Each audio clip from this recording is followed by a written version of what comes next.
Jennifer Landhuis, Director of SPARC. Welcome to Laugh and Learn with Vern. How are you? I'm good. How are you? Well, as we talked briefly earlier, I'm doing great. And as soon as I get to these piles of work that seem to never, they get to here, and then you get to like right here and you feel confident. And then the next day someone walks in and goes, there you go. I feel you. Yeah. So we met last July. Correct. If I'm correct, with the, I believe it was, I don't want to say it was anti-stalking training or stalking training? Well, we gotta be careful on that one, right? Right. I know it can be a little confusing. That's when people see me in airports and stuff, and they're like, "You're the stalking lady." I'm like, perhaps we should rephrase that. So that particular training was called the identification and response to stalking. So helping people in the criminal justice system and advocacy folks learn how to identify stalking and respond to it. I was there because at the time I was in the intimate partner domestic violence unit for Winnebago County. I still have some intimate partner domestic violence unit, domestic violence cases where I'm at now. Most of the domestic violence I have is parent on child, which is also awful. But we when we met and went through the training, it was very helpful for me to start identifying and seeing certain.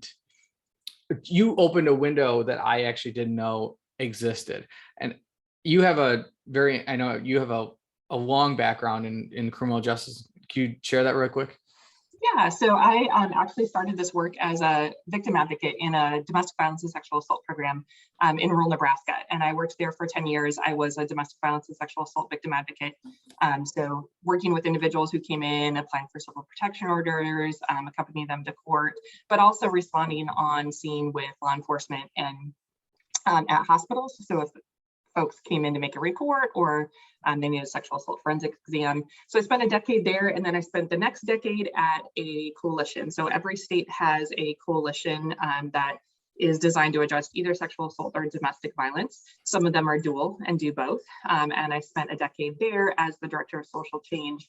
And in that capacity, I was training folks across the state on how to identify and respond to all sorts of victimization. So both domestic violence, sexual assault, but stalking and human trafficking as well. And then I left there in 2018 to start the SPARC project. So SPARC is funded by the Office on Violence Against Women, and we are what they call a comprehensive TA provider. So that means anything to do with stalking is under SPARC's purview. So SPARC actually stands for the Stalking Prevention Awareness and Resource Center. So we work with criminal justice folks, victim advocacy folks, pretty much anybody who's intersecting with victims and offenders in the criminal justice system or the civil justice system or the victim advocacy field. So I have a huge history in this particular field. And then I also have my master's in criminal justice. So a little bit of a heart for the criminal justice field as well. We talked before about wanting to, like, for us, we wanted to make sure that this could be not only for just people in the system, but people outside the system. You've had this wide range of experiences. What drew you in from those experiences to be with SPARC? So I think there's, all of us have those incidents that we can remember in working with somebody that there's particular cases that stand out in your mind. And for me, it's a couple of them.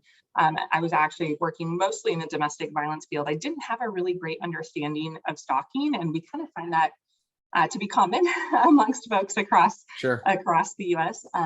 Partly because stalking, as compared to some of the other violence against women issues, is a little bit newer. And so the laws against stalking, et cetera, are more recent than other crimes.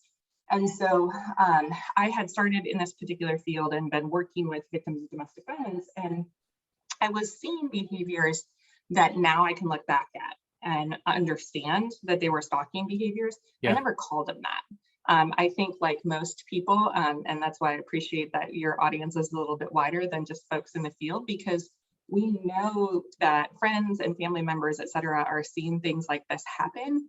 And we're not necessarily naming it as stalking. We're not necessarily identifying it as stalking, because I think people still have that perception that a stalker is somebody that you don't know, that someone met on the internet and they're hiding across the street in dark clothes, binoculars, right behind the bush.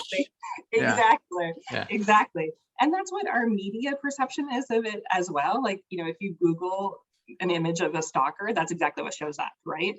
Yeah. And so early on, when I was working with victims of domestic violence, I was seeing these behaviors, but I didn't identify them as stalking. We would label those particular offenders as like really jealous or really controlling or Sure. really possessive. And we wouldn't necessarily name the tactics that they were engaging in as stalking tactics.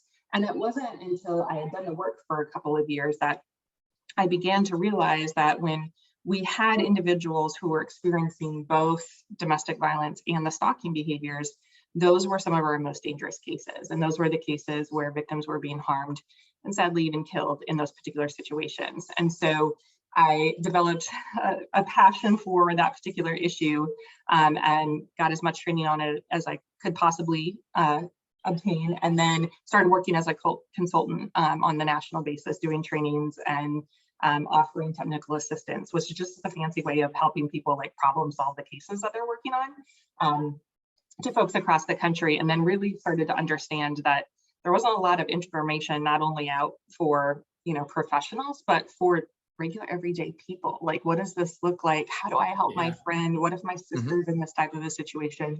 And so the passion for the work kind of came from that type of opportunity. I know when I went through the training, it was very eye-opening for me when you said like the stalking behaviors. It wasn't just eye-opening from a sense of as a prosecutor, but just as Eric, because I think that I thought back to some things in my youth where I would say, oh, like that guy's kind of creepy, Right. or like, oh, they're kind of weird.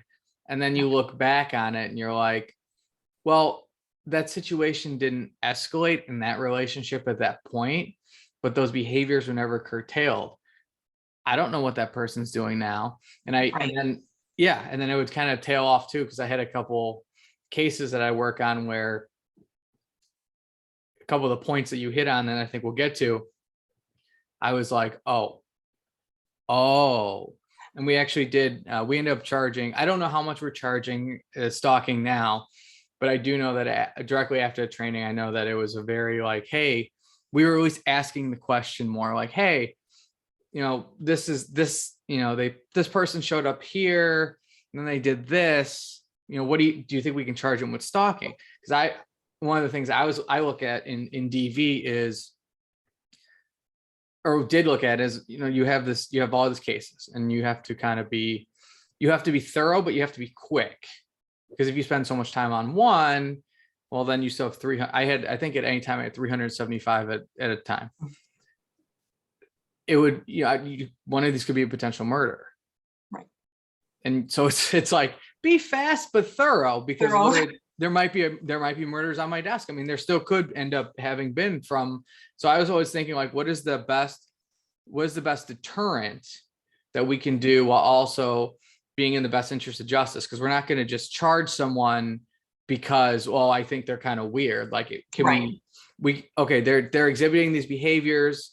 We think that we have the proof to prove it.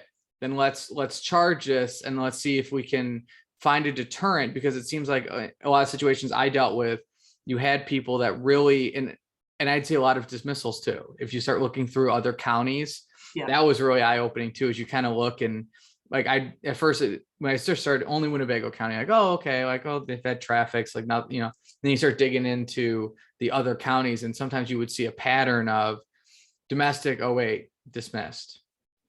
Domestic 2011, dismissed. Domestic 2017. And you could see, you know, they started in Indiana, then they were in Chicago, now they're in Winnebago. And then you couldn't always get all the facts of some of those cases, but you'd start to see things. And then, you know, with the stalking training, it started to be like, oh, okay, this is kind of eye-opening.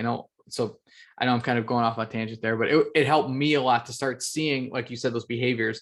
You just like, or like even like a friend could say like, you know, I took this guy or this guy took me on a date and then it didn't work out, but now he's like calling me all the time. He showed up to my work, things like that.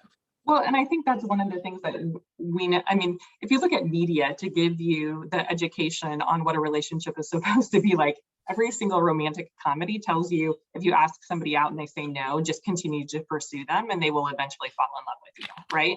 So even our, our concept of what's normal in a relationship and what's supposed to happen is often skewed by what we're told in the media or what is being portrayed in the media, and that happens a lot. So we have people who will make light of the situation, or people who don't understand, or people who just don't really see it. And hindsight's 2020. It's easier to look after 3 or 4 incidents have happened, look back on that first incident that happened and be like, oh, that should have been a warning sign. But it oftentimes isn't until several things have happened. And I think so often for individuals who are experiencing stalking, it takes a couple of incidents, or they've reported to somebody and somebody said, driving down a public street isn't a crime, or it's not criminal to send somebody a text message. Yeah. And I think that's what makes stalking so hard, is that oftentimes it doesn't become criminal until we look at the full course of conduct that's been happening. And for the people who are like friends and family that are trying to support victims, oftentimes that behavior is minimized as, oh, that person's just really, has a hard time letting go, or yeah, they're a little off, or they're a little creepy, but if you ignore them, they'll go away. And it's not that easy, right? Yeah. So I think there's all those misconceptions that play into that. And so that affects not only how victims react and how they come forward and who they approach, whether they feel safe telling friends and family or responders, but it also plays into offenders, because offenders know that that's what other people think. And so they get away with that behavior because they're never held accountable for it. Yeah. So how does SPARC, generally speaking, how does it, I know we talked a little bit about how we both view stalking and how you do, but how does the program, when you like a training, I know we're not gonna do a full training now, but how does it work? Like, what are some of the bigger ideas that you like to convey? I mean, I think that, and it's always funny because when we do a training, we start with a definition of stalking, and you can see some folks that, have been doing the work for a really long time, sitting in the back of the room, giving you the look like, really? We're going to start with the definition of stalking. But that trips people up right away, because the definition that we use is, we say that it's like a pattern of behavior that's directed at someone that would cause what we say is a reasonable person to either be scared for their safety or the safety of somebody else, or to experience what we call emotional distress. And right away, when we start breaking down that definition and we say to people, so how many tactics, how many incidents do we need to prove a pattern? And already in a room full of folks that are supposed to be working together in one jurisdiction, you'll have some people say, oh, it's 2, or it's 4, or it's 6, or it's 1, and nobody can agree. Yeah. And then you also have the difficulty that oftentimes when those things are happening, that there's things that happen that victims understand to be threatening, that they perceive a certain message happening, that those of us that are on the outside, either whether it was an intimate partner relationship or non-intimate partner relationship, we don't get it. Like, we don't have the inside joke, right? Yeah, so sure. We don't understand why those things mean something. And so we're relying on the people who are experiencing that behavior, the potential victim, to come forward and be able to explain why it was so scary, or why they're fearful, or what they fear is going to happen. And that's a pretty big burden to put on someone, to be able to explain all of that, especially when, like you said, your cases are overflowing and people are busy, and we don't necessarily always get the response that we're hoping for in communities. So when we go in and do training, a lot of times we start with some of those basics. And the other thing that we start with is really helping people kind of unpack what that stalking behavior looks like, because so many of us are really focused on that like stereotypical classic surveillance behavior where somebody is like following and monitoring, and people even get it with the use of technology and how that happens. But we actually use an acronym that was come up with by one of our researchers that we work with, and she refers to it as the Sly Framework. Sly? Sly, yep, S-L-I-I. So instead of S-L-Y, Sly. Okay. Yep, S-L-I-I. Okay. And that actually stands for surveillance and life invasion and intimidation and interference. So what we work with not only educating just communities, but responders as well, is understanding that it might look like things like we're trying to ruin a victim's reputation, or stealing their identity, or hacking into their social media accounts, Yep. or making other contacts. And so really helping people understand that all of those things can be stalking, because what happens so often is, if people at least have an inkling that this kind of stuff is happening, what they say to victims is, are you being stalked? But that's not the right question to ask. Sure. So Yeah. the right question is to actually say, are these things happening? Is somebody accessing your social media? Because if you describe the behaviors and the tactics, then most often people will identify that, yes, that's happening to me. But if you say, is somebody stalking you, we go back to what we talked about earlier, and they're like, well, nobody's across the street with binoculars dressed in black, so I'm not being stalked. So we have to get people to first change their understanding of what it is that we're talking about when we're talking about stalking, and then also asking the right questions so that we can get some of that information. Because, one of the things that I jokingly say tongue in cheek is that we essentially rely on victims of stalking to build their own cases. There's no other crime. If somebody's robbed, we don't say, go home, take a picture of everything, make a list of all the and then bring it back to us and we'll look into this further. Yeah. That doesn't happen. But in stalking cases, we're like, well, keep a log about what's been happening. And are you sure it's this offender? And do you have any evidence? Do you have any witnesses? And we're relying on somebody who's traumatized by the behavior of another person to try to put together a criminal case, when we might even have trouble doing that, right? I mean, not you and I personally, we're excellent at it, but other people might have trouble with it. We have the other one that is interesting. It's similar in the sense of you have to ask the right questions, is strangulation. Yep, absolutely. So a lot of times you'll see, and this is not a knock on police, but sometimes officers will ask questions like, oh, were you strangled? And they'll be like, no, I was choked. And they're like, oh, okay, well, that's not strangled. And they won't ask like, well, or they'll say like, what's the other one? Did you lose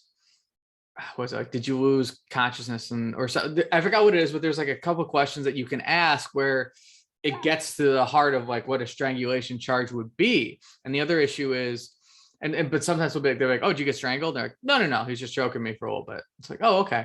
And then the other thing is that a lot of those cases you have to follow up, because the bruising isn't automatic. So someone will go and they'll take pictures right away because you want to get fresh crime scene.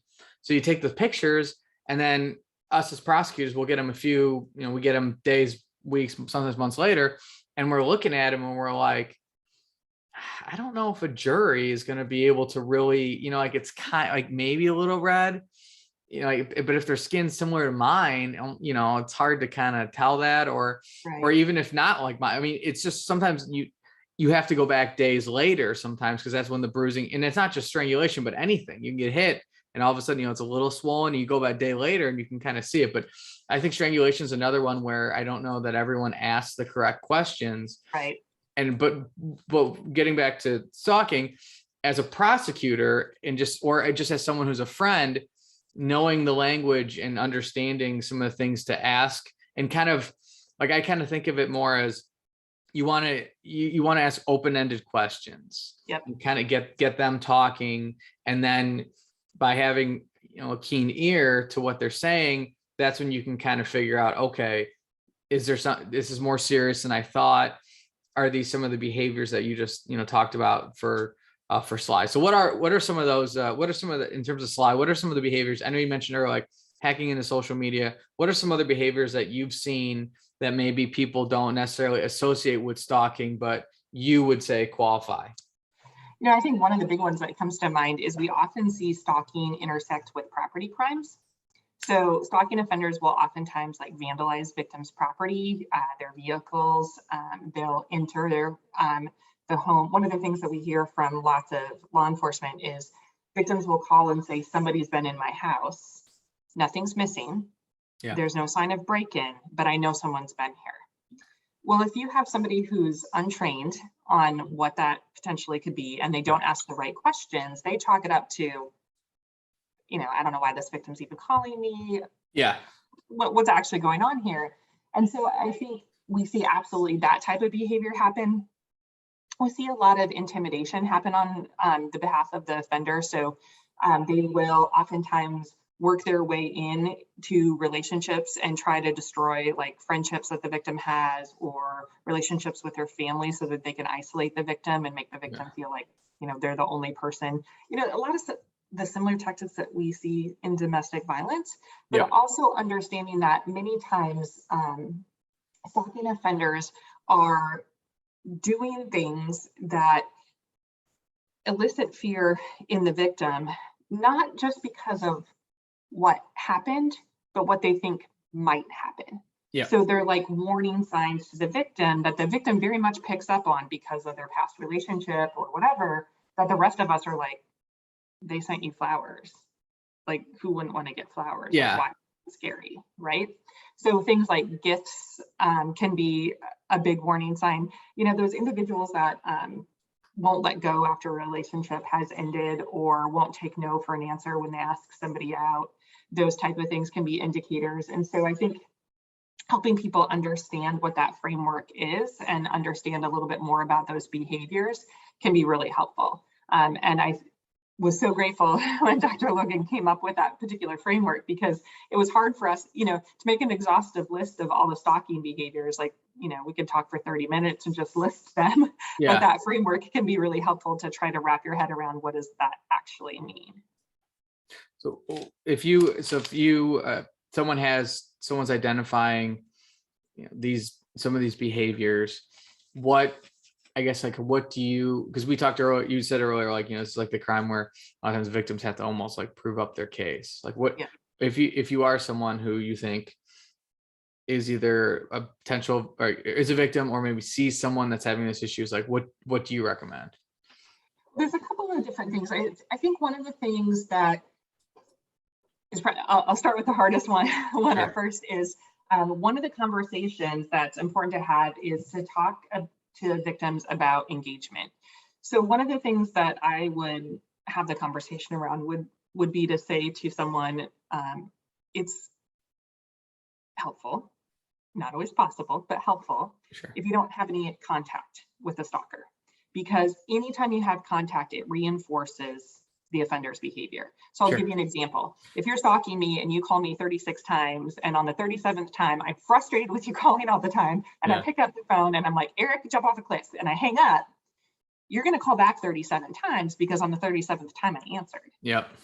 So trying to draw that clear line in the sand of I don't want to have any contact with you, but then to go on and say to lots of people who experience stalking, but we understand that sometimes that's necessary. So if they have children in common, if they have family in common, it's not that easy, right? So letting them know that it's okay if you're still having contact with them, we just need to have a heads up. But the other thing is to understand that some victims are actually having contact with offenders because they're safety planning.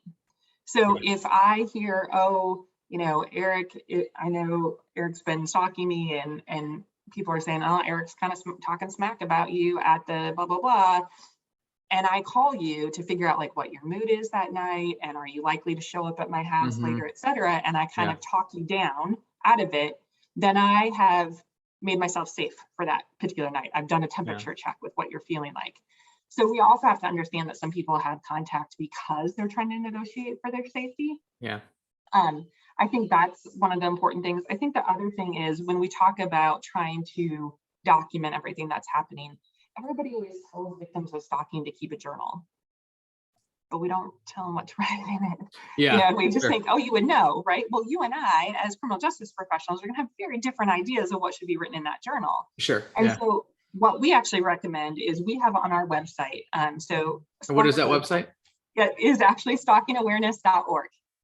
So if you go to our website, we actually have documentation logs that essentially what we encourage people to write down is the date and time of what happened, where the incident happened, because when we're looking at the criminal justice response, that will help us figure out who has what we call jurisdiction in criminal cases. So for instance, if something happens in your particular town, you might be able to prosecute it, but if it happens 3 miles away, you might not be able to prosecute it because it's not your jurisdiction, right?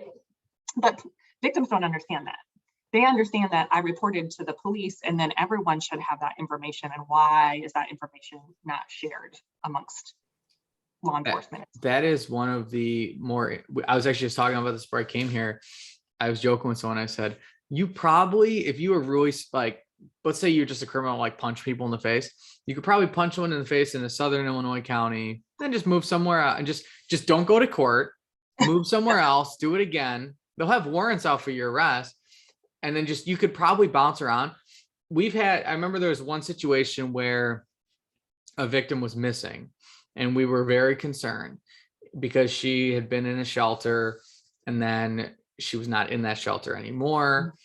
And we did coordinate with other counties, but I think the thing that people don't realize, and it's not that we have so many cases, we have so much going on, and that all the counties are like this. Like there's not one county, there's not one county sitting there like, if only someone would commit a crime so I had something to do. Yeah. Everyone's busy, and because the smaller ones don't have the larger staff that like Winnebago does. My friend is a state's attorney. He listens to this podcast, so shout out to him. I'm not gonna say his name, but he's a great guy. He's the state's attorney, and it's just him.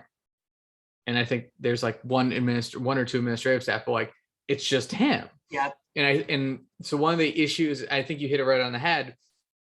They think that all these agencies just like it's like I have a phone and I'm like, oh, your ex-boyfriend did something in Lake County. Well, I know exactly who to call over there in the police department. I'll just hit this magic button and they'll get me right to the right person.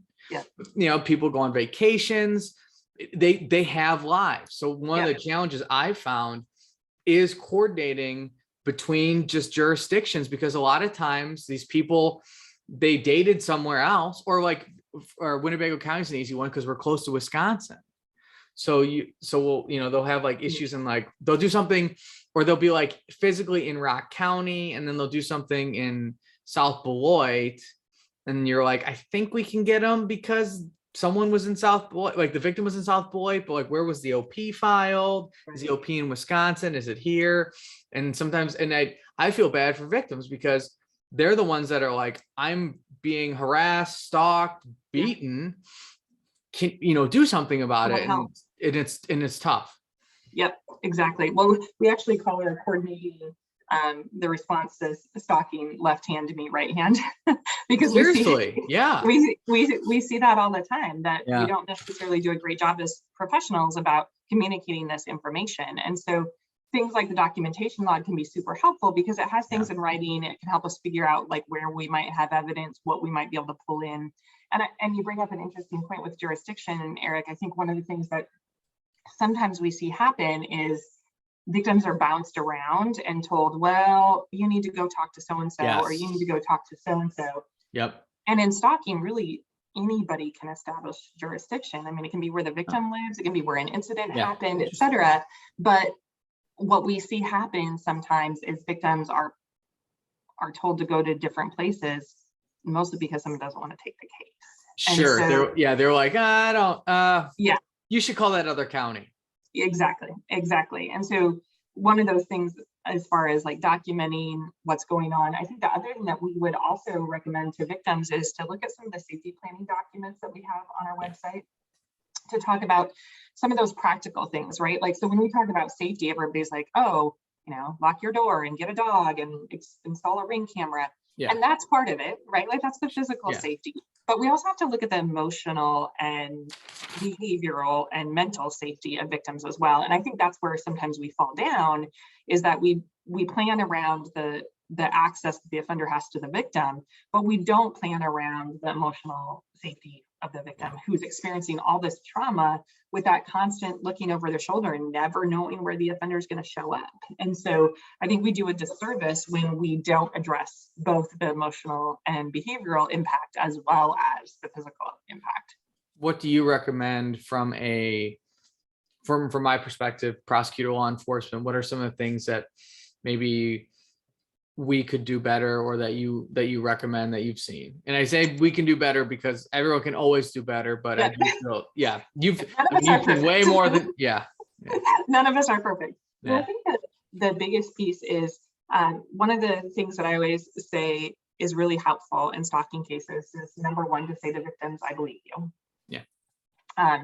And the second thing is to ask victims what they've already tried to mitigate the stalking, because oftentimes people will really jump into the, well, you should go talk to their boss, or you should report this to law enforcement, or you should, and the victim's like, I already tried that. It didn't work. That's why I'm in front of you. Yeah. So asking victims what they've already tried, and then what do you need my help with? And oftentimes victims will say things like, well, I want you to hold them accountable for X, or I need you to help me figure out how do I make a police report, etc. So I think that's part of it, but I think it's also going back to that, left hand meets right hand. It's also being familiar with who can support victims on an ongoing basis. So whether that's victim witness coordinators in a law enforcement office or a prosecutor's office, or community-based advocates. So that's just a fancy way of saying like those nonprofit organizations that are working on domestic violence and sexual assault are often working on stalking crimes as well, as are mental health professionals, or asking victims, where do you get your support? So we know that lots of victims from historically marginalized communities or from underrepresented communities have specific places where they go to for help. So that might be a community advocacy place. It might be a religious institution. It might be, someplace where they feel comfortable and supported by their community, and helping them figure out how do we help those individuals support victims of stalking. So oftentimes, especially in rural communities, we're thinking outside of the box of not just whose profession is this, but who are victims intersecting with? Is it faith communities? Is it community advocacy? Is it the school system? Like, who's helping and supporting these victims? And how can we help inform them what's best to do in these particular situations? And I think that's an important step that we sometimes miss. And so that's one of our pushes, actually. So January is Stalking Awareness Month, and it was started about 18 years ago after a tragic case where a victim was killed by her former intimate partner, and her sister said, I'm not going to let Peggy die in vain. And so her sister, Debbie, petitioned Congress and said, we need a Stalking Awareness Month, just like we have Domestic Violence Awareness Month, et cetera. And so they started Stalking Awareness Month in the month of January, because that was the month that Peggy was killed by her partner. And it has been going on for 18 years, and one of SPARC's in charge of that. And one of the things that we push out are, social media posts saying, hey, listen to the people who are talking to you about this, identify what stalking is, realize the impact that it's having on people, and don't just brush these types of behaviors under the rug. And so I think that's another thing that we would ask of not only just responders, but the community in general, is push out the information, because knowledge can be power in these particular situations. And we have like social media posts that you can share. I mean, you can go on our website, and under our awareness tab, we have a post for every day of the month in January. We have all this information that you can share with other people. We have articles that you can include in your newsletter. We have, signature taglines that you can put in your signature. Like, we make it really easy to like plug and play the awareness. But our goal obviously is that it's not going to happen just in January, but throughout the whole year. In terms of, I want to go back to what are some other misconceptions about stalking that you've encountered in your career? Because I think one of the ones that you hit on earlier is victims will talk to the perpetrators. And one of the things I learned in my stint in domestic violence is that they're safety planning all the time. And people don't, and they won't always say that. And it's not even something you need them to say, but you can, like you said, the way they say certain things, and I don't remember if this was you or someone else, but I remember there was like a situation where it was a woman would stay on the phone with this person like very late at night. And it's kind of what you described. I think was this you? Yep, it was me. So I was telling we had an incident where the victim had gone forward with a civil protection order, and the civil protection order was actually against her soon-to-be ex-partner, who was a law enforcement officer.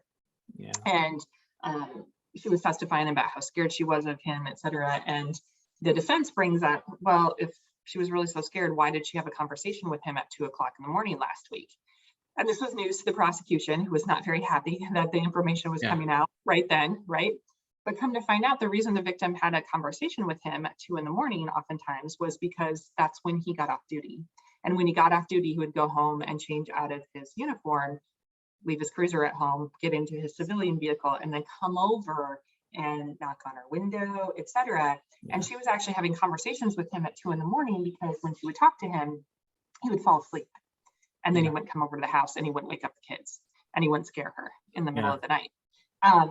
And so she was doing all of this out of a safety strategy, right? And so I think when we look at these particular situations, a lot of times people want to kind of say, well, I wouldn't react that way, or I wouldn't. And you really have no idea how you would react unless you were in that situation. And we have to do is honor the fact that victims are doing everything they can to stay safe.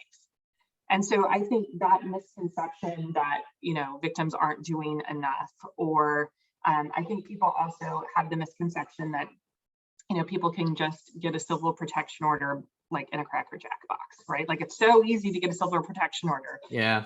And it's not that not that easy, right? No, you have to go to a judge. You have to, there's a whole process. Oh yeah. Yeah. Or it's not really stalking if law enforcement didn't do anything.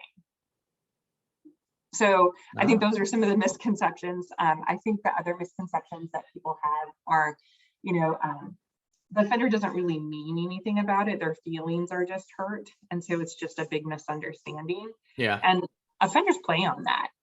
They will tell people who intervene, oh, it's just a big misunderstanding. You know, I just really care about that individual. And I care about the children that we have in common. Of course. And so I'm sorry that we're bothering you. And I didn't mean anything. I certainly didn't mean to show up at the same time at the grocery store. Yeah. I didn't mean to, or what, well, I know I can only, or they'll call about, they can only call about certain topics. Yep. And then they call about that topic and then quickly change it. Then the police are called and then they're like, well, I only called about this topic. Yeah. And unless it was recorded, police are like, well, I don't know. Like, it's just a fun sometimes. And I shouldn't say that about all police, but like, sometimes it's like hard for them because it's like, oh, well, it's a phone call. Exactly. But this person makes this phone call all the time. And the time that the victim calls the police was like the 20th time that they said, stop calling me. And I've seen people with orders. And another thing with orders of protection, I think they're a good stopgap. And I think that they can serve a very, they do serve a very important purpose. But at the same time, these people are manipulative. Yeah. And a lot of times they're pretty smart. So the one you hit on this earlier, the drive-bys. Yes. They'll drive. And a lot of times they live close. And in the DV cases I had, a lot of times people would share kids.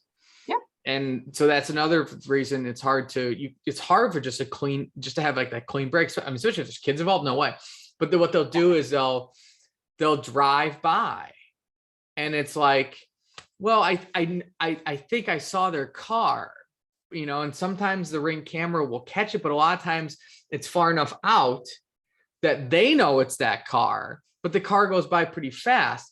So then it's like the other thing I found that people seem to struggle with, and especially from victim perspectives, like you are having this issue, and a lot of times it's someone that you used to love. You might have kids in common. Well, they're stalking you. Okay, so they're doing things, whether, you know, like Sly, right? They're doing those behaviors. Well, what do? Okay, you can safety plan. Okay. Well, let's say now they're coming to a protected place that they shouldn't be. Now you have to open yourself up potentially to then tell that place, hey, just so you know, my life is in shambles pretty much.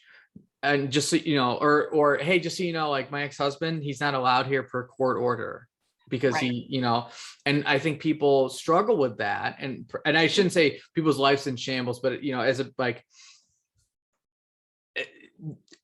I think it's hard to, sorry, go ahead. Oh, I was going to say there's a lot going on and it's not, you know, it's things are in so upheaval and victims are embarrassed to mention to people what's going on. That's what I was trying to get at. Yeah. Yeah. They don't want people looking in on their lives and they have that assumption that, oh, they could have just handled it. They don't want to be judged, right? Like, oh, you know, why can't, why couldn't you just handle it? You got to you have to tell everyone your business. Yeah. Or they're scared that if they say, for instance, tell their employer about what's going on, that their employer will say, I don't want these problems. You're fired.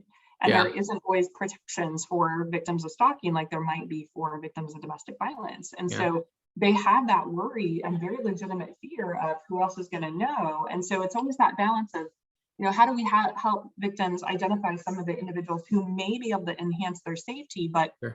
what are they comfortable with telling other people? And it's Yeah. embarrassing to tell your life story to someone else, or to have to mention, over and over and over. Yeah, over and over Exactly. again. Yeah, the Exactly. nightmare that you have to continue to repeat because you have to let people know. Yeah, absolutely. And we say all the time that one of the things that I think is frustrating for us is when we do training, a lot of times we have the champions in the room, right? The Yeah. people who get it, who understand the Sure. impact, who want to help in these particular stalking cases, but they're one person in an office of 15 or Yeah. et cetera. And so what about those people who don't have the opportunity to get additional information and training? And one of the things that I always, the only question that I've ever been posed in a training that made me cry was I was in a really large, there was like 300 people in attendance, and the training was going really well and people were getting it. They were making these great connections, and everybody who had something to say was like spot on. And sometimes that doesn't always happen. And I remember this woman towards the end of the training stood up and she said, the question I have of you, Jennifer, is how do I get people to care about this issue? Because I don't have these people in my jurisdiction. Yeah. And I remember like tears coming to my eyes because I thought, I can give you the information on stalking and I can help us figure out how do we respond to these particular issues, but I can't teach people empathy.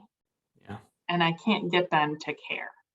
And I think, we're trying, right, through all this training, I hear you. Yeah. but Yeah. to get them in the room is sometimes the hardest part. And Yeah. so I think that's one of the things that I continue to struggle with is I think it's everyone, who obviously if people are listening to this podcast, they probably care in the first point. But I think getting people to understand the impacts that this has and getting them to be passionate about it to the level that you and I are, maybe not, but at least enough to be able to respond. I think that's one of the harder things. And I think sharing that information, getting people to understand that can be really difficult because we don't want victims to luck into a good response. What do you think it is about your experiences that make you so passionate after all these years? I think I'll be honest, I found this work accidentally. This isn't what I was going to go into. Me too. Yeah. I had no idea I would ever be a DV prosecutor. Never. Didn't even know it was a thing. Yeah. Exactly. Yeah. I think part of the passion comes from seeing how much work there is to do, but also seeing how much movement we've made.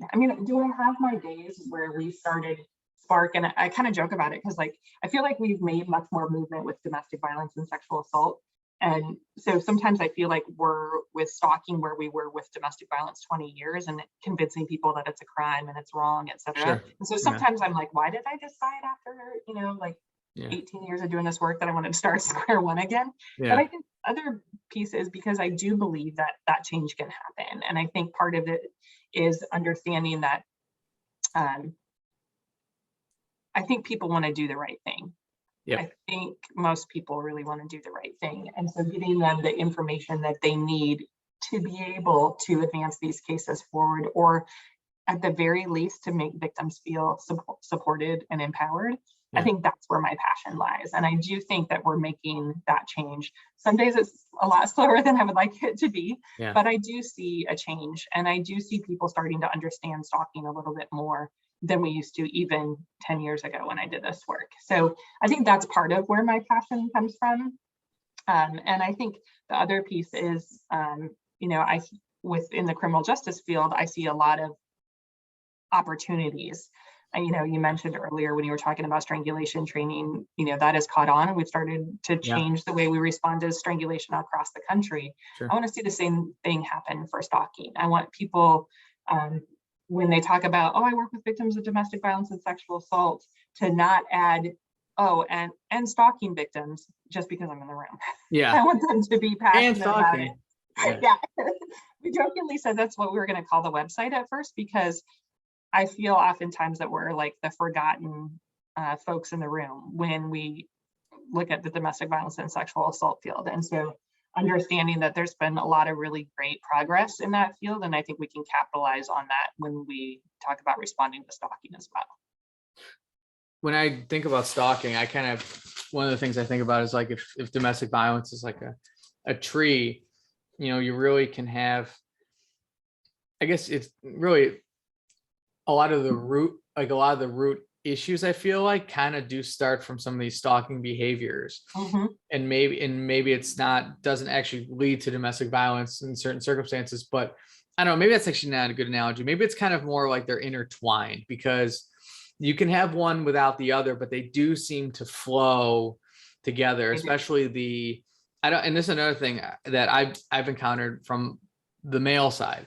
When I get together with my friends, most of the time, like I'll kind of talk a little bit about what I'm doing, and then eventually I'll have something come out. And as much as I do like my general misdemeanor cases, the domestic to me is just, it's more interesting because it's such a psychological, I don't think people realize like the psychological manipulation, everything involved in that. Right.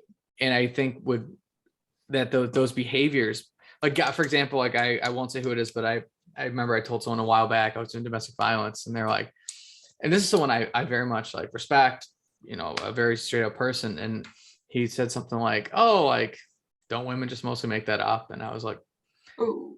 Actually, no, I said something like, it's interesting you'd say that. That's a very common misconception.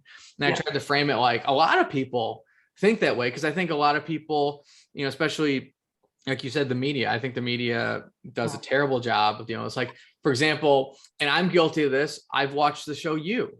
Oh yeah.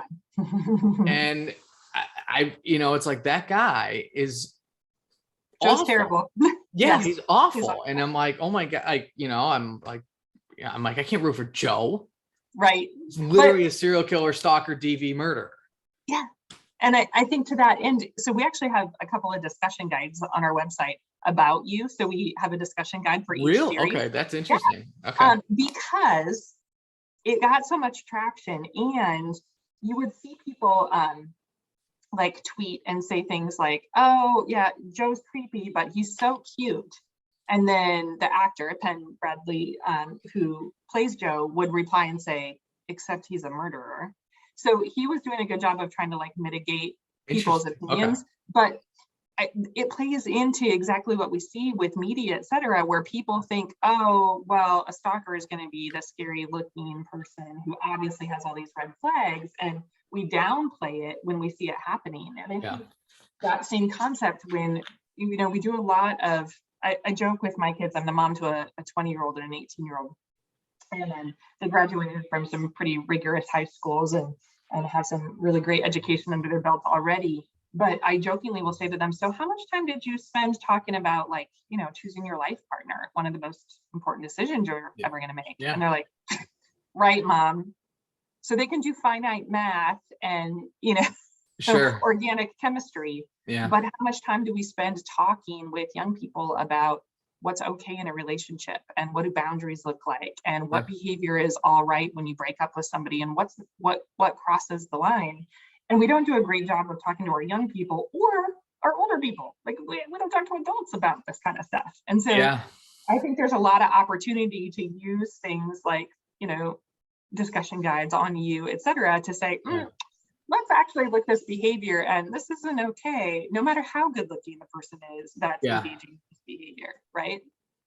So it's a great opportunity to at least discuss some of those things. Valentine's cards are awful. If you ever look at Valentine's cards and like watch our social media posts, but a lot of them will be like, you know, some call it love, some call it stalking, I call it love. Like they make light of stalking situations all the time. So it's just something to be aware of and keep an eye on. Do you, with SPARC, do you work with, I know you primarily work with like first responders, kind of people on that, like in the field. And I thought one of the, another great part about the trainings was seeing all the different pieces of the responders and everyone there. Cause I think sometimes people didn't even realize those resources are there. Do you have any recommendations? Let's say someone's listening to this, maybe works at a school or anything like that. Because I mean, I think back to growing up, I didn't have any. Now again, I'm 34. So like you said, 20 years back, right? So we're stalking still kind of working its way up. Yeah. What would you recommend for someone, even if they're, let's say they're listening and they have like a college age child or high school or middle school, like, are there any specific resources where maybe they could get educated on that? And even the parents outside of the SPARC website, maybe it's something they should be reading. Absolutely. You know, the books, et cetera, are a little hard to find when it comes to stalking. But there are absolutely things like on our website. So we actually have a PowerPoint that people who are working with young people, so in the college system, in youth group or something like that, that they could download and do a training with the folks, those young people in their lives. So it's got the PowerPoint, it has a script, it has some videos, et cetera. But even doing something like analyzing media and looking at commercials or songs are a really great one. Thinking about, we actually have a Spotify playlist on stalking that we play at the beginning of trainings. It's always funny because we'll be playing it and people will come into a training and they'll hear the songs and all of a sudden they're like, this song is about stalking. We're like, really? Yes. Yeah. Because a lot of times those things are romanticized. So even doing like a media analysis and listening to some songs or asking those young people, bringing your favorite songs, let's analyze what they say about relationships. Yeah. Or there's been a lot of programming around like teen dating violence that a lot of times is stalking behavior. I mean, they intersect, just like you said, with like domestic violence all the time. And so understanding some of those behaviors and helping people understand like what's a healthy breakup look like, having those conversations with young people. I think modeling as well, what does this look like for a healthy relationship, a non-healthy relationship, having some of those conversations. But the sooner we start, the easier it's going to be to have those conversations. And by the time a lot of young people get this information, it's college age, and it's almost too late. They really need it younger than that, when they're beginning to get into relationships and see what does this look like. And so encouraging people to think about, what does it look like to have some of these conversations? Can we do a media analysis, et cetera? And we're always happy to help people if they want to reach out and say, hey, I'm a youth group leader, or I lead a Boy Scout or Girl Scout group. Like, what can I do with them? We'll be happy to send some resources their way. In terms of, so or let me reframe this, younger people, it's probably more social media, on the phones, especially now with COVID. What so I know we talked about this offline, but like, what, I guess, in terms of what you can, what SPARC does and what you train with, or what you can talk about, like, what are some, I guess, like I don't want to say like technology stalking, but I kind of also want to say, like, what is some of the stuff that you see that people will do? And I know that the criminals are always kind of one step ahead. We're always trying to catch up, right? Yeah. But what is some of that, to the extent that you have that for SPARC, or what does some of that look like? I think there's a couple of things that come to mind for us. We see a lot of the stalking behaviors happen through social media, obviously. So where the offender's monitoring a victim's social media, they'll try to access the victim's social media. So simple things like working with victims on, changing your passwords to things that people can't guess, or not using the same password on everything you do. What do you mean by monitor? Like, they'll actually log in and just sit there? Yeah. So sometimes they'll just they'll have, say, for instance, your Instagram credentials. And so they'll get on and pretend to be you on Instagram. Or they'll look at your Instagram to see, where is it that you're posting pictures, and, oh, you post a lot from this particular park. Does that mean that you hang out there a lot? And I'll just hang out there and accidentally run into you. So we see them monitor social media a lot. We see a lot of offenders who will try to hide their phone numbers from victims, either by blocking and showing up as an unidentified caller, or changing the phone number to be, it's a concept called spoofing. So I can change my phone number. What is that again? It's called spoofing. Okay. So I can change the phone number that shows up on caller ID. So I could spoof call you, Eric, and have it show up as your work, and you would answer the phone, obviously, every time your work called, and and you would pick up, and it would be me as the offender on the other end. And there's a lot of apps out there that allow for offenders to do this. And people get caught up and think, oh, we can't trace that to offenders, or we can't hold offenders accountable for that kind of behavior. And a lot of times we can. There are some strategies. It's going to take a little bit more work. It's not going to be as easy as some of our non-tech stalking cases, but there are ways for us to hold that offender accountable. We also see lots of offenders using things like GPS. So an example of a rising technology that we see right now are things like air tags or tiles. So those are GPS things that you can put on your keys when you lose them, and you can help locate your keys. Well, they can locate your keys. They can also locate a person. So we see offenders that are using that type of thing to monitor victims, or they have a shared phone account, or that perhaps they bought the victim a phone to have contact with the kids, how you were talking about earlier. It never sticks to that. And then they're manipulating or using the GPS on that phone, or they're calling that phone all the time to figure out where the victim's at, and under the guise of wanting to talk to the children. So we see lots of different ways that the technology is being utilized. And you know, the thing that I would say is, for the responders that are listening into this, don't get caught up in thinking that the technology makes it harder. The technology can actually make it easier. Sometimes the technology can give us evidence where we didn't have evidence before. You know, back in the days before we had cell phones and somebody was following you, did you keep your Nikon or Polaroid camera on you and you turned around and grabbed a picture of them? No, but now you have a cell phone in your pocket and you probably can grab a picture. So sometimes it can give us some of the evidence where we didn't have evidence before. It's just knowing how to gather that and get some of that information. And I think that push with some of our responders across the country is, you don't have to be extremely tech savvy to be able to investigate those cases. You just sometimes need the right guide. And so let people like SPARC and others who are, you know, I jokingly say, find the Gen Z person in your office, because they will be able to walk you through how to gather this information, because they're going to be super tech savvy. So I think understanding the impact and understanding that, you know, one of the phrases that we absolutely do not appreciate at SPARC is the word cyber stalking.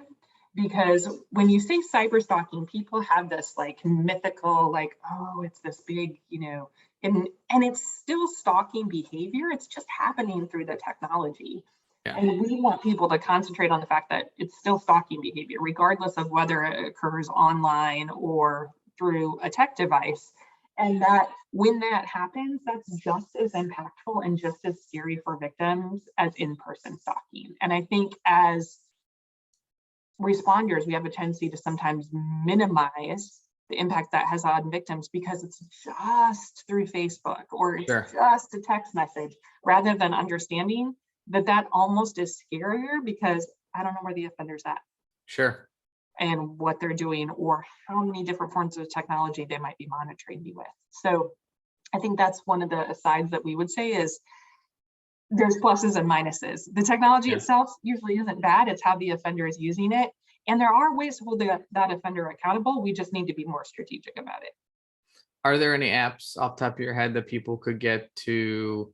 Like, I feel like the training mentioned some that like you could to check. I forgot what though. I know I'm being totally vague, but.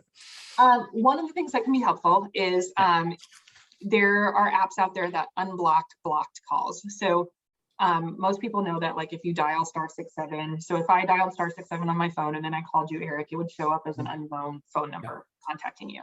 If you had apps on your phone, so one of them, for instance, that we're familiar with is called Trap Call. If you had Trap Call installed on your cell phone, it could unblock the block that I put on. And so it would ring as unidentified. And then if you denied my call, it would pop up with my phone number. So it's one of the ways that victims can gather some of that information because the offender thinks they're being sneaky, right? And I called them with these messages, but you can't prove it was me because it was unidentified. When it comes to some of the more complex forms of technology, things like stalkerware, which are monitoring devices and technology that you can put on somebody's phone or computer, Yeah. it becomes a little bit more complicated. Law enforcement is usually able to do some kind of what we call a cell phone forensic exam. So they're usually able to examine cell phones or computers and find if those devices are being monitored. But that's only if a victim is participating in a criminal investigation. You can't just like walk down to the police station and be like, here, look at my phone to see if somebody's monitoring me. And oh, by the way, I don't want to prosecute or anything. That's not going to happen. But there are lots of folks across the country who are working to develop other technologies that can help us identify some of the stalkerware, et cetera. It's just kind of emerging technology right now. So we're hoping that it will soon catch up. Like you said earlier, sometimes we're always 5 steps behind the offenders and feeling like we're playing catch up. But it doesn't mean those are lost cases. We can typically find evidence there, especially if someone's willing to, for instance, engage with law enforcement and have somebody do an analysis on their phone or their computer. I found it interesting. I had one case since closed that I remember the guy put a tracking device on his ex-girlfriend's car, and he was like, and this is like in court, and he's like, well, she would just leave. I had to know where she was. And I found it so interesting, the excuses that get made for abhorrent behavior. Yeah. And that's the thing too. I think people that listen to this need to be attuned to is when you hear someone justify something and it just doesn't sound right. Like, pick up on that, because there's probably something else going on that you're only getting one side of the story. And this is more, I think for men, you know, you hear the typical guy, oh, she's crazy, blah, blah, blah, blah, blah, blah. You know, I had to do this because of this.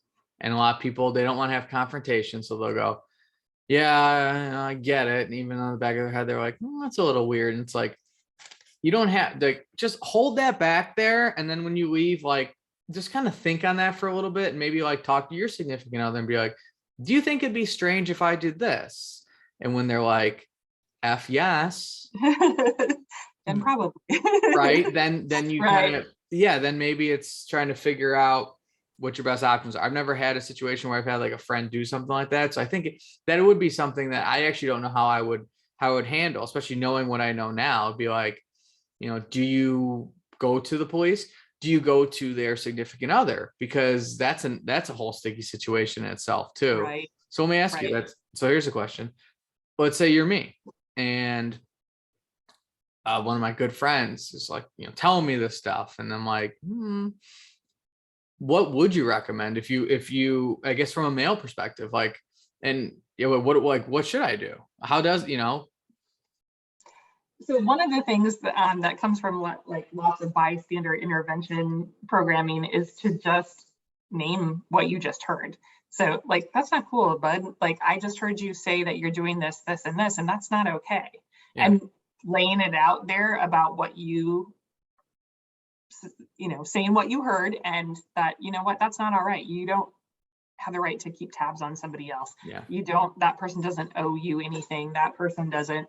And naming that behavior would definitely be a first start, because sometimes it is a matter of education and letting people know that that's not okay, that behavior is not all right, et cetera. Yeah. But I think also helping people understand that it's not normal, right? Like, when you don't say anything, that passive agreement normalizes it to the other person, and they think everybody does that. And so naming that behavior and saying that's not okay, you know, we don't do stuff like that, or what's wrong with you? Why would you do something like that? What are you doing? Are you serious? Don't do that. Can be the first step in the right direction, right? And I think also helping people understand when you say stuff like that, other people are listening, right? They hear you say that's not okay, and they know that you're a safe person that they can reach out to if something like that is happening to them. And I think that's really important. Yeah, it's funny, as I was trying to formulate that idea, I'm like, actually, you know what? I don't know what I would do in that situation. I think for men, and again, maybe it's just like a conditioning thing, but I just think that guys. So when I was exposed to when I went to that courtroom, it was like it was like opening a door to like Narnia, but not in Right. like I was like, what is going on here?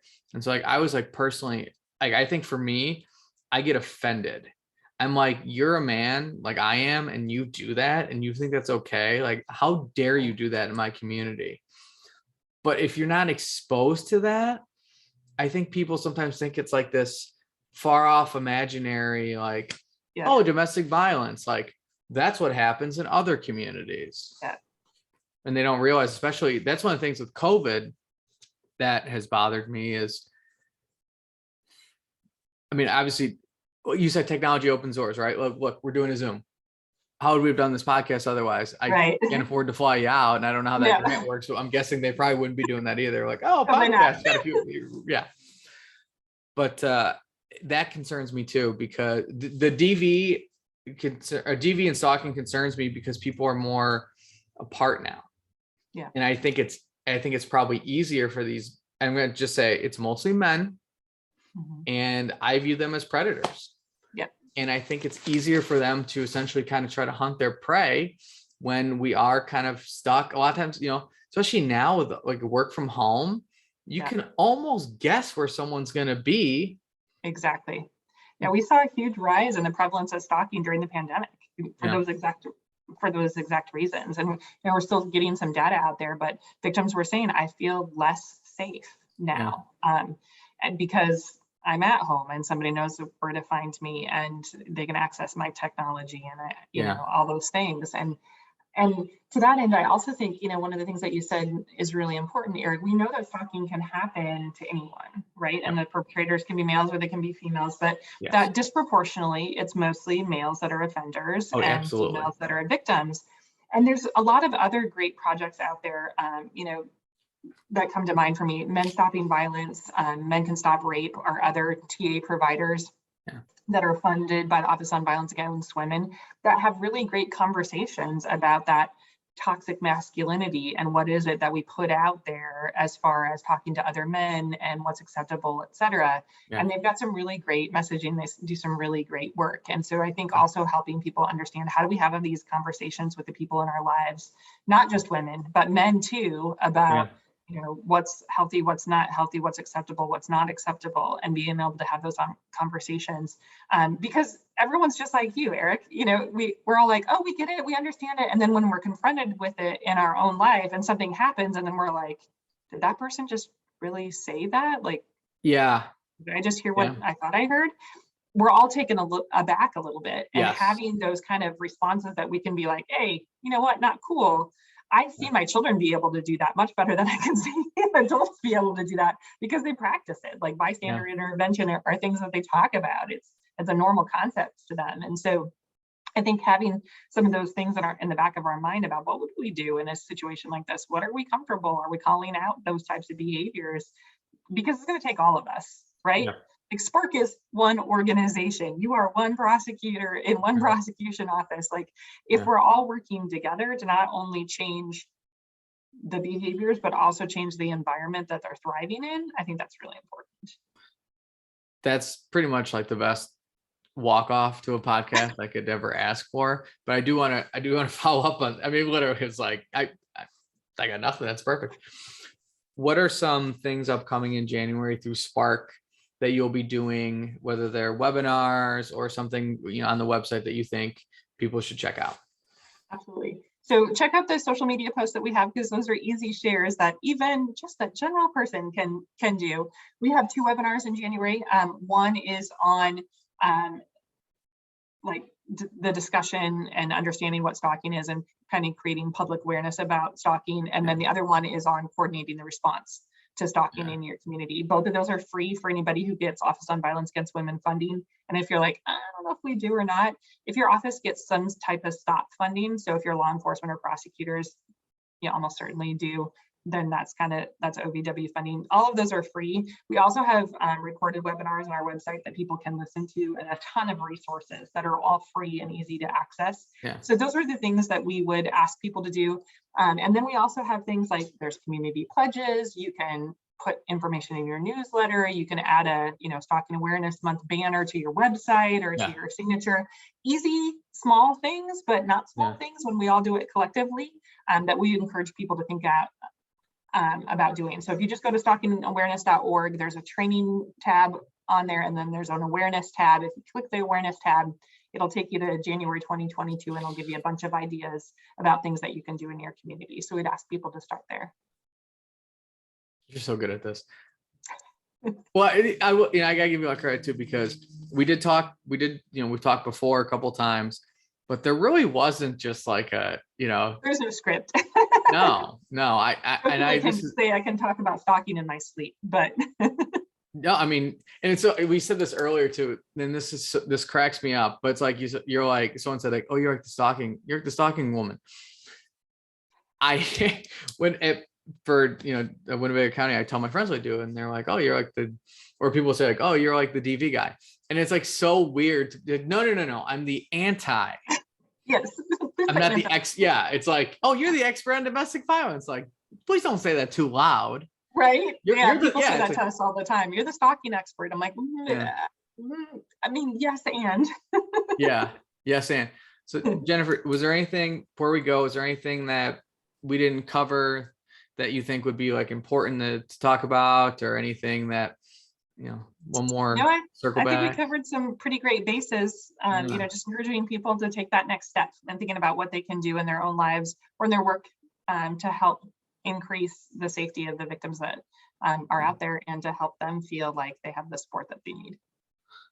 Jennifer, thank you so much for your time and for what you do. I know as someone who kind of is newer to the situation, or newer to kind of what is actually going on in a lot of communities, to me, it's, obviously we have the pandemic we have going on is awful, but I feel like domestic violence and stalking is its own silent, I know pandemic's not the right word, but it's its own kind of like endemic maybe, and it's just this ongoing cycle. And to the extent that people can educate themselves, feel confident that if they hear that behavior, to say something, or just maybe for Stalking Awareness Month, just put that banner at the bottom of the email, like you said, to collectively come together. I really appreciate what you do. And I thank you so much for coming on, and absolutely. And for coming to Winnebago County. It's kind of an interesting slice of Americana. I'm still new here myself, but I'm starting to grow on. It's growing on me. So Jennifer Landhuis, Director of SPARC, thank you so much for coming on Laugh and Learn with Vern. And as a quick disclaimer, this is not sponsored by the Department of Defense, the U.S. military, United States Army. It's not officially sponsored by them either. Jennifer's nodding her head. We both agree with that. So Jennifer, thank you again, and have a wonderful evening. Thanks. You too, Eric.